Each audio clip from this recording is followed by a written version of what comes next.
Big sale, big savings at oldtimeradiodvd.com. All of our collections. The prices have been slashed. Pricing will be good until January the 1st, 2018, so don't wait. Buy today and enjoy for a lifetime at oldtimeradiodvd.com. You'll be glad you did. I am an old man. Not as old as the sea, but old enough. I can hear the surf hammering at the beach near my house on the coast of France. Can you hear it? No, of course not. You're far away. That's an old man's joke. But it's there. The sound is there. It's the sound of a people who are waiting for you. The Nazis cannot hear anything in the silence of the sea, nor do they understand what this silence means. And they do not understand what the surf says to us as it comes into the beach over and over again. No, they do not understand that it says to us, be patient, be silent, be of good heart. We in America are coming to help you. America is coming to help you. America is coming to help you.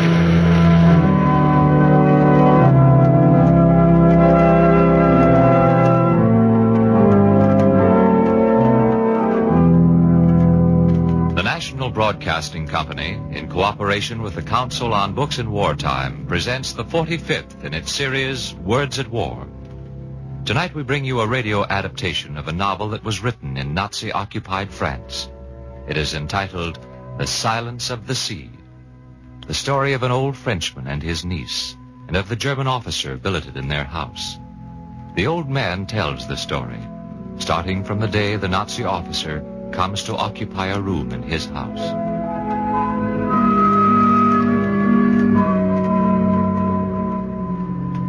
I remember it was night, but not very cold.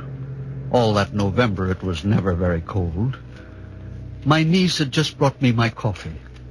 Coffee helps me to sleep, as she did every evening. I was sitting in the back of the room in comparative darkness facing the door.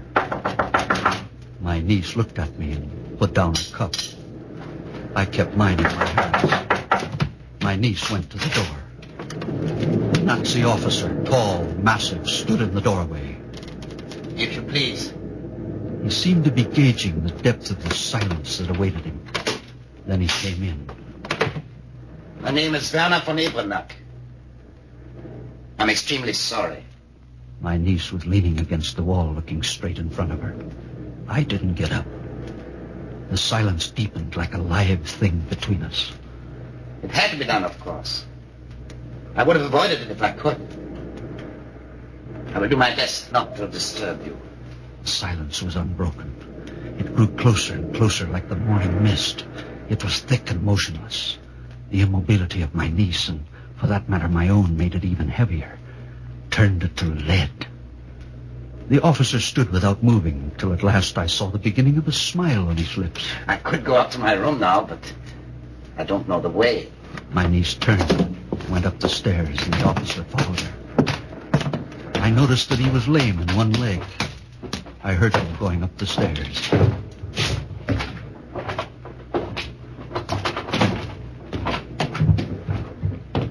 Then my niece came back. She picked up her cup and went on drinking her coffee.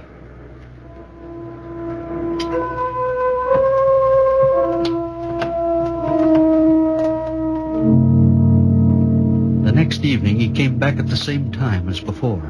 I'm afraid I'm disturbing you. If you would rather, I will come in through the kitchen, then you can keep the door locked. I wish you a very good night.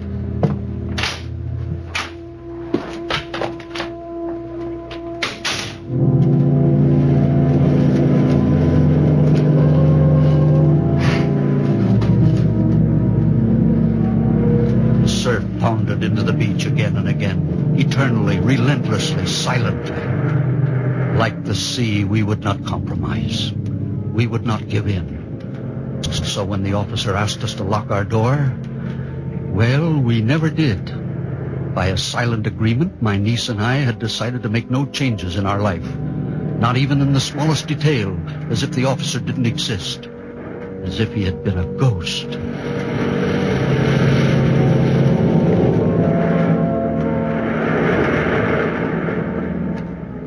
For a long time, for more than a month, the officer came back at the same time, and the same scene would take place. He would talk. We would sit there in our living room, as if he were not there. Then he would bow and say, I wish you a very good night.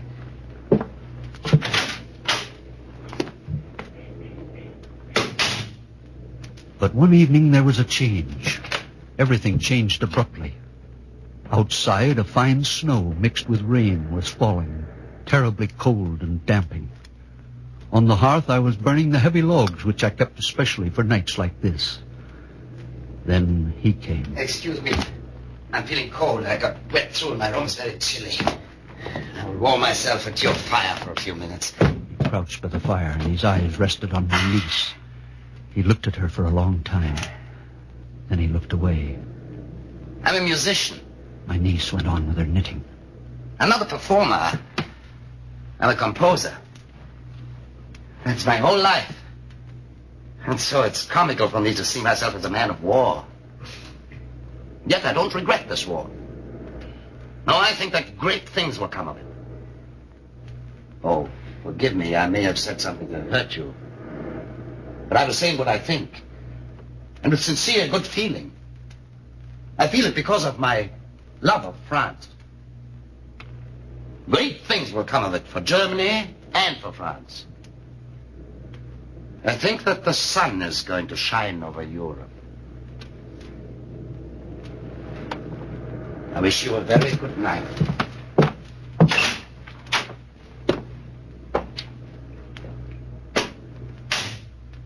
From that day, his visits took on a new shape. Very rarely indeed did we see him in uniform. He used to change first and then knock on our door. Then he would come in without waiting for the answer which he knew we would not give. He would warm himself by the fire, and then he would talk of all the things that obsessed his mind. Then he would be silent, bow to us, wish us a good night. One day he said, What is the difference between the fire in my home, this one here, and the books on the shelves there? Why am I so fond of this room? It's not particularly beautiful. Excuse me, I mean to say it's not particularly beautiful. Oh, excuse me, I mean to say it's not a museum piece. Take your furniture. It does not make one say, what lovely things. No. And yet this room has a soul. All this house has a soul. Yes, Werner von Ebranach, this house has a soul. It is full of ghosts, too. Can you not hear them in our silence? Listen. Why do you look at the books in their shelves, Monsieur Ebranach? Are you thinking that they were written by men like me? Men who are now dead at your hands? Men who loved the books you caress now? Yes, look at those books and name their names. Balzac, Beaumarchais, Corneille, Descartes, Flaubert, Hugo. What a roll call. And there will be other names, other books. You can't kill us all. No, von Ebranach. You can't kill us all, and you can't destroy our work or our names or our memory or our books. Did you think you destroyed us when you burned the books that day in May in 1933 in Germany?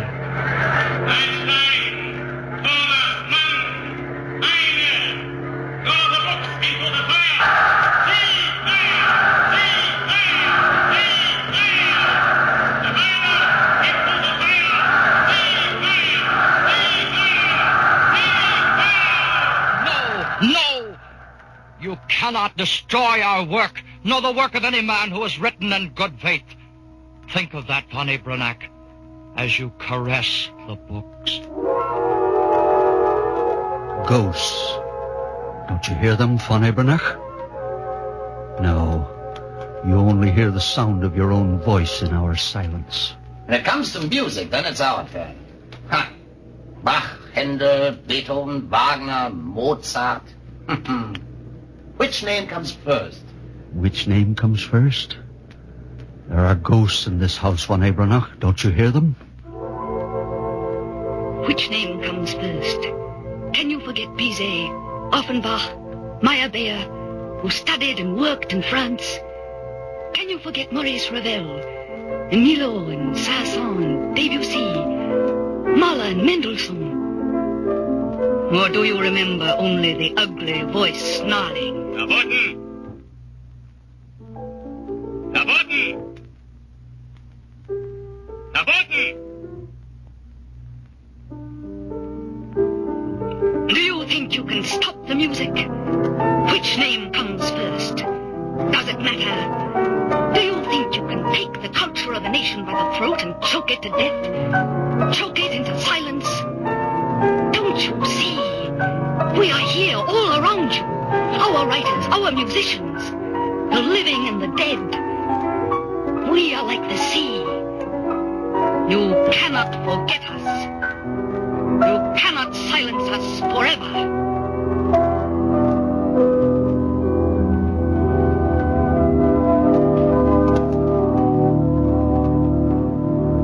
Ghosts. They're all around you, von Abranach.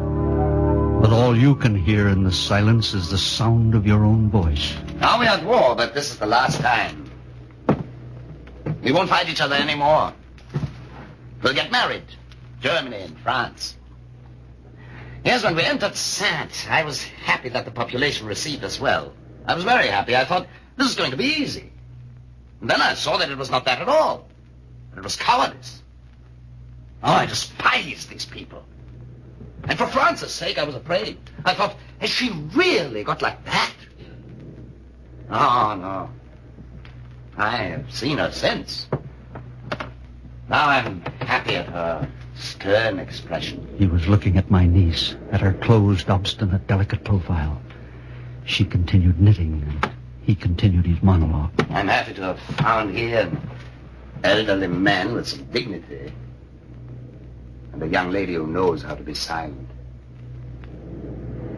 We've got to conquer the silence. We've got to conquer the silence of all France. I'm glad of that. Conquer this silence? Perhaps you have forgotten the day, von Abranach, when the hostages were ordered to the square to listen to a speech. But we have not forgotten. Honey! Are you all right? Pierre, they hurt you. Oh, Pierre. No, we have not forgotten. When the hostages were lined up and the speech turned out to be...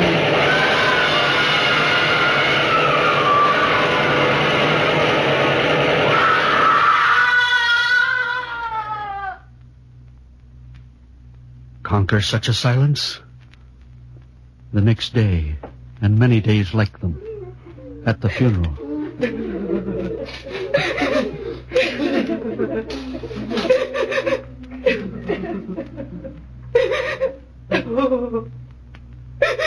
Everyone looked at the woman who was crying alone.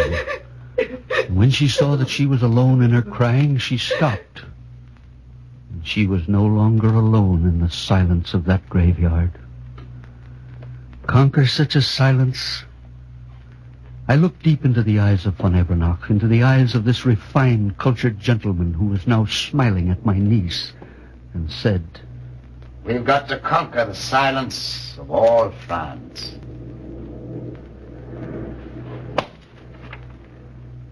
I wish you a very good night.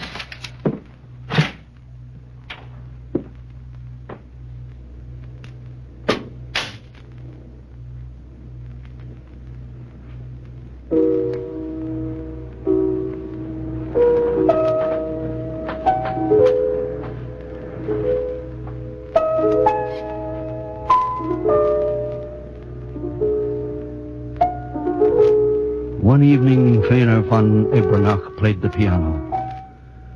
Perhaps as an accompaniment to his interminable monologues. Perhaps with the thought that we could meet on this common ground. That for once we would answer. That for once we would speak.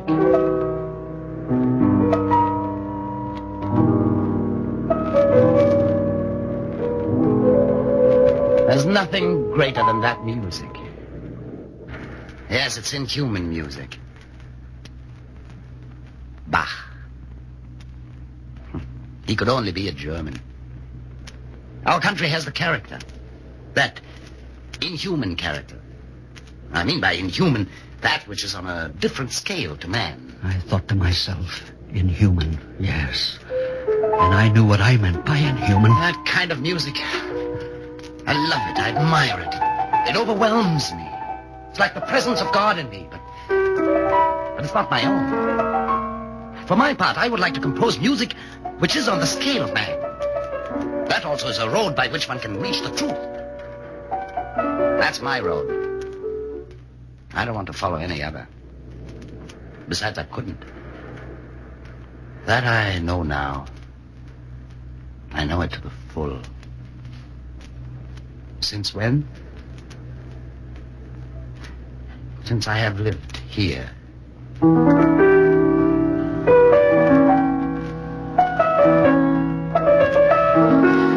Now I really need France. But I ask a great deal. I ask a welcome from her. I looked at my niece. She pulled her eyes away from him as if with a great effort and busied herself with her knitting.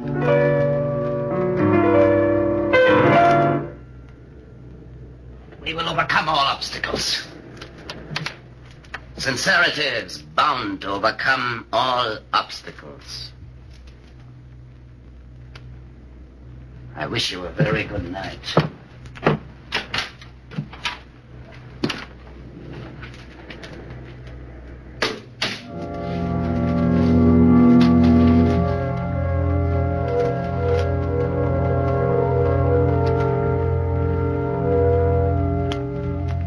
I can't remember today everything that was said during the course of more than 100 winter evenings, but the theme hardly ever varied.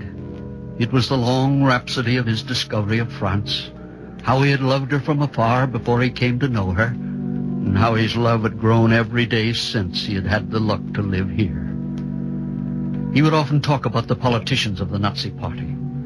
He would say that they were gross, cruel, sadistic, hard. Then he would say... But they are in France now. France will cure them. I'm going to tell you the truth. They know it. They know that France will teach them how to be really great and pure in heart. But for that, we must have love. He held the door open for a moment, and looking over his shoulder, he gazed at my niece's neck as she leaned over her work. At the pale, fragile nape of her neck where the hair went up in coils of dark mahogany. And then he added in a tone of quiet determination. Yes. For that we must have love. A love which is returned. Then he turned his head and the door closed on him as he rapidly uttered his evening formula. I wish you a very good night.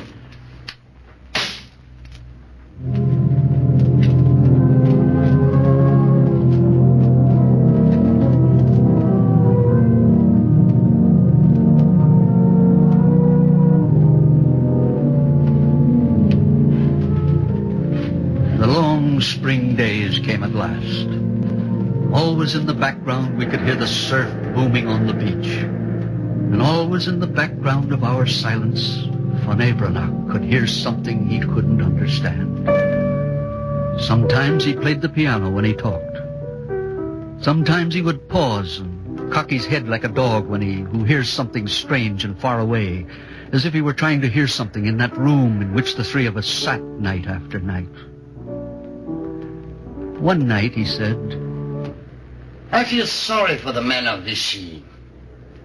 A leader who has not his people's love is a very miserable little puppet. But there had to be someone who would agree to sell his country. Because today and for a long time to come, France cannot fall willingly into our open arms without losing her dignity in her own eyes. Often the most sordid go-between is thus at the bottom of the happiest union. Well, the go-between is none the less contemptible for that, nor is the union less happy. Well,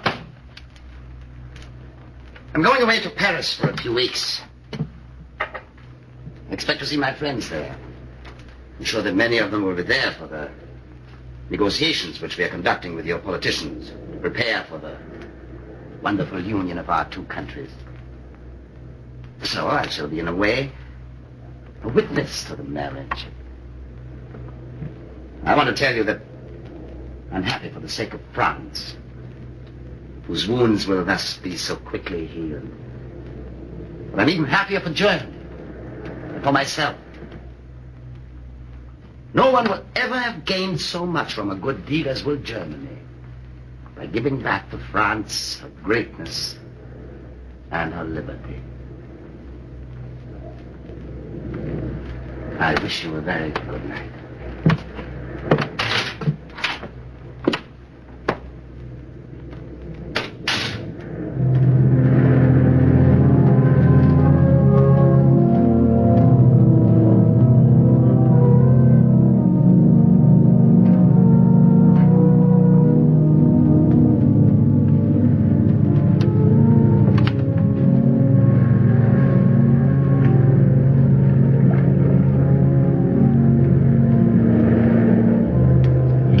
A few weeks later, and we saw immediately that something had happened to him. His eyes were wide open, like a sleepwalker's. They rested on my niece and never left her. I have something very serious to say to you. Everything I've said in these 6 months, everything that the walls of this room have heard, you must forget it all. I have seen those men, the victors. I've spoken to them. They laughed at me. They said to me, Von Ebenrath. Politics aren't a poet's dream. What do you think we went to war for? For the sake of their old marshal? We are neither madmen nor simpletons. We have the chance to destroy France, and destroy how we will.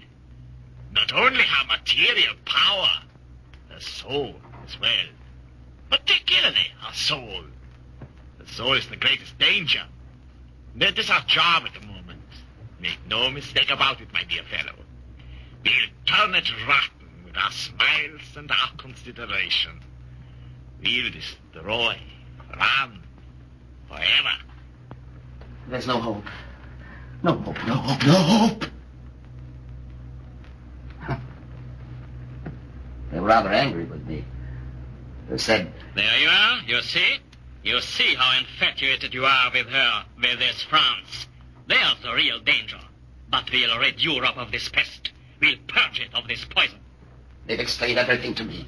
Oh, they've not left me in the dark about anything. They're flattering your writers. And at the same time, in Belgium, in Holland, in all the countries occupied by our troops, they've already put the bars up. No French book can go through anymore except technical publications. Manuals on refraction, or formulas for cementation. Works of general culture. What want? None whatever. Nothing, nobody. Not Proust, not Bergson, not all the others. Yes. They will put out the light altogether. Never again will Europe be lit up by that flame. Never.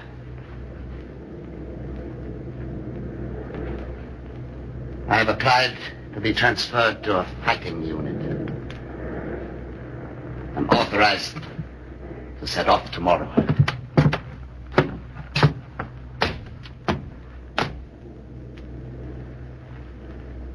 I wish you a very good night. I thought he was going to leave us and go to his room, but not at all. He was looking at my niece. He looked at her and whispered, Adieu. Goodbye.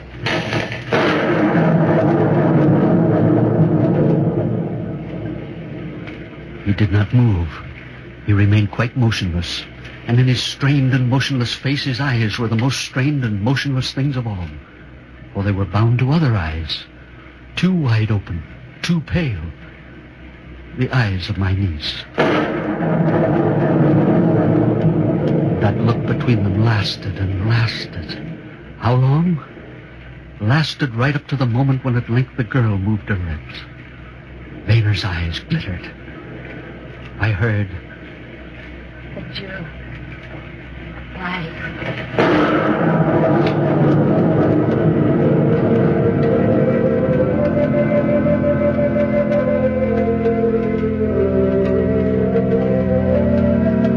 Adieu. Goodbye. One could not have heard the word if one had not been waiting for it. But at last I did hear it. Von Abernack heard it too, and he drew himself up, and his face and his whole body seemed to relax as if they'd taken a soothing bath. He smiled, and in such a way that the last picture I had of him was a smiling one. Then he continued up the stairs, and his steps died away in the depths of the house.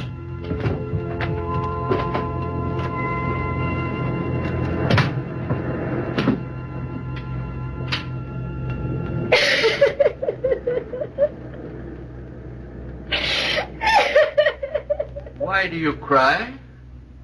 I am sorry for him. And for the civilized men who are sorry. And yet, men like him, civilized men who feel that they are better than the Nazis, than the fascists, civilized men who work for the fascists, men like him, they are the worst. They are worse than all the beasts. They, the intellectual ones, the brainy ones, the artists, they are truly murderers. Then why do you cry?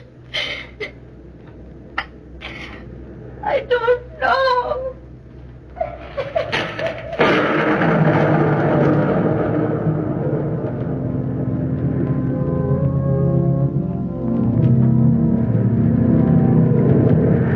The surf booms in.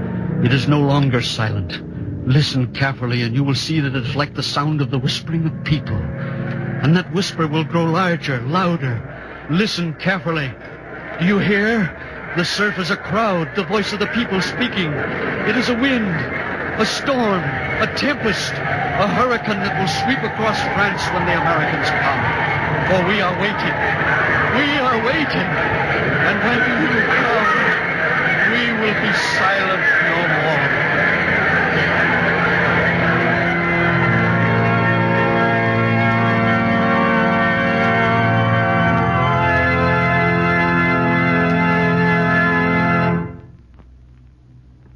As the 45th program of the Words at War series, we have presented The Silence of the Sea by Vercors, translated from the French by Cyril Conley. The radio adaptation was made by Lawrence Mencken. Rod Hendrickson played the old man, Peter Capell was Werner von Ebernack, and Charlotte Holland played the niece. Others in the cast included Eleanor Sherman, Jay Wesley, Barry Kroger, and Martin Brandt. The music was arranged and played by William Meader at the organ and Arthur Balsam at the piano. The entire production was under the direction of Anton M. Leader.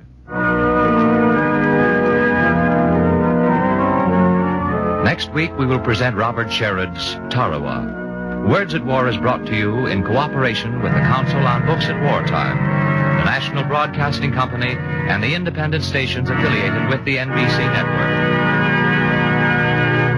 Jack Costello speaking. This is the National Broadcasting Company.